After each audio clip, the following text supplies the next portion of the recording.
Back when I was first starting out as a PTO leader, I think I was in a much different position because I actually cared what people thought about me.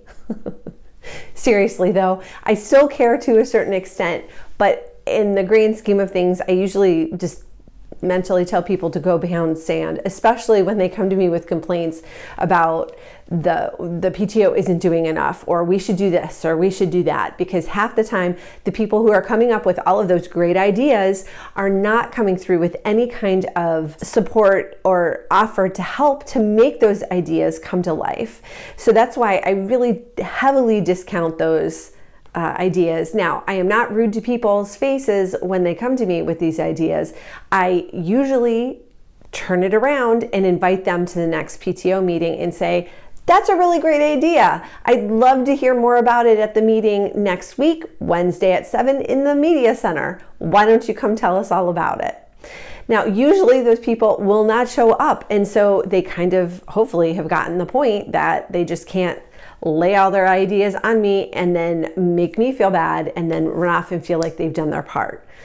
So if you at all are feeling the weight or the guilt or just feel like crap because you think you're not doing enough because of what other people are telling you, you know you're doing enough because you know what kind of time that you're investing, what kind of effort you are making in order to make everything happen that you need to make happen as a PTO leader. So really, just ignore those people. Just really, seriously, because you are doing enough. You are enough, no matter what anybody else says. So I hope this really has helped you. I hope it's like a little mini pep talk, I guess, to kind of help you feel a little bit better, because being a PTO leader can be so hard and so stressful because we do want more. We do wish we could spend more time, we could be more creative, we could come up with more things and more solutions, fix what's wrong with our schools, but also make them even better and make the overall environment better for both the students and the staff and the parents too. And so I know that can feel really hard, but remember, it's not going to turn around in one day, 1 month, or even 1 year. You just have to keep on getting at it and making incremental change.